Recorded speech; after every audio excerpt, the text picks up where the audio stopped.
Hey, bonjour tout le monde. Après la première modification au niveau du plateau, maintenant on modifie les freins du vélo. Toujours sur le Ketch Fat Bike Freedom 1200 2022. Dans le fond, je vais passer du 160 mm à du 180 mm que j'ai déjà installé avec l'épaisseur que je vais vous donner le numéro après. Les disques 180 mm 24 et j'ai également changé les plaquettes pour des plaquettes haute performance. Dans le fond, on va dire ce que vous allez avoir besoin pour la conversion de 160 à 180 mm sur le Ketch. Vous allez avoir besoin du kit pour justement donner un petit hop de 20 mm. Dans le fond, c'est le A-M180-1. C'est celui-là que ça vous prend pour les freins avant et arrière. Ensuite, ça va vous prendre le P20.11. Ça, j'ai décidé de mettre ça pour augmenter la performance. Ceux-là auraient fait amplement la job encore. Les E10 sont censés être plus durables eux autres que eux autres. Eux autres, c'est vraiment axé sur la performance. Et ensuite, le disque 180 mm de Tektro en ce moment-là. Je vais vous dire ce que ça vous prend pour l'installation. Ce que ça va vous prendre une clé Holland de 5 mm. Une clé Holland de 3 mm si vous changez les plaquettes.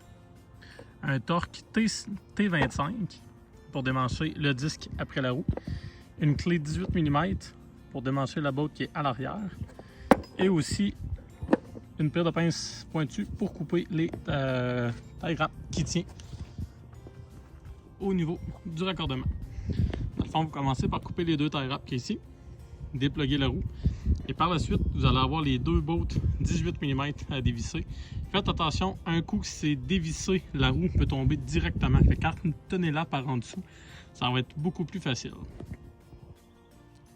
Du coup, un coup la roue est démanchée, vous dévissez toutes les vis que vous avez ici.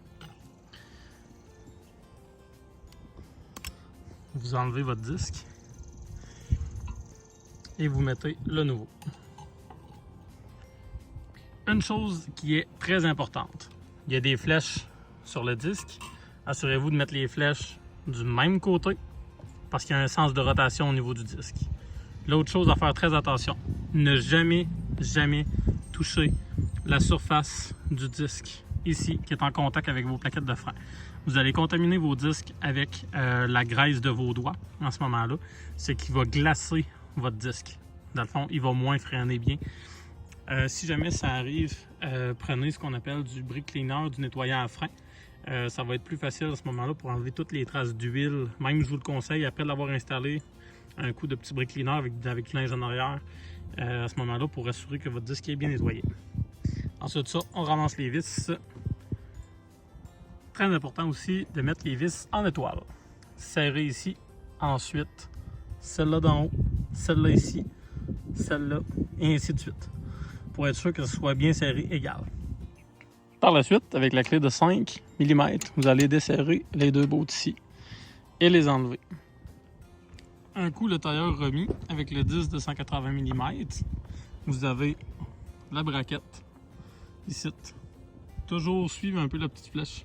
Il y en a, hop, mettez-la vraiment vers le haut, plus épaisseur. Le plus épais en haut ici et le moins épais en bas. Par la suite, si vous changez les plaquettes, prenez la clé de 3 mm, dévissez la botte qui est juste ici, retirez la vis juste ici. C'est tout simplement une type goupille, comme ça ici. Et par la suite, simplement venir appuyer sur le dessus ici pour retirer les plaquettes. Fait qu'on va les retirer. Faites attention parce qu'il y a un petit ressort comme ça ici. Pour les nouvelles plaquettes arrière, ça va être super simple. Vous avez tout simplement un genre de ressort comme ça ici que vous mettez par en dedans de chaque côté et vous remettez tout simplement l'autre comme ça ici en forme de sandwich. Vous appuyez dessus. C'est plutôt dur à une main, hein, pour que les trous s'alignent comme ça. Puis par la suite, on va venir les glisser à la place de l'ancienne plaquette les glisser comme ça ici. Vous les poussez. Par la suite, vous reprenez votre goupille, comme ça ici, puis vous les rentrez. Assurez-vous que ça passe vraiment dans les trois en ce moment-là. Puis vous reprenez votre petite clé de 3 mm, puis vous serrez.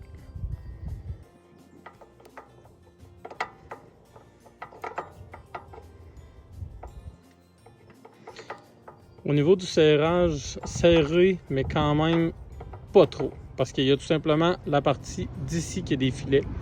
Puis si jamais vous brisez les filets, ça va vous prendre un galipeur neuf. Ça va être très dur pour faire le remplacement. Fait que moi je prends un peu comme ça ici. Je serre, mais pas trop. Comme ça, tout simplement. Maintenant, pour réinstaller le galipeur, faites attention, vous avez deux vis, une longue et une courte, qui vient avec le kit de spacer. La longue va évidemment avec celui-là, qui est plus long au niveau de l'épaisseur, et la plus courte va en arrière. Faites très attention pour ne pas toucher votre disque. Moi, j'ai juste mis ça ici. Puis par la suite, je vais prendre ma clé Allen de 5 mm pour serrer. Serrez pas totalement. Je vais vous expliquer ça pourquoi tout à l'heure. Okay. En arrière. Il bouge également. Là, vous entendez le frein vraiment crier.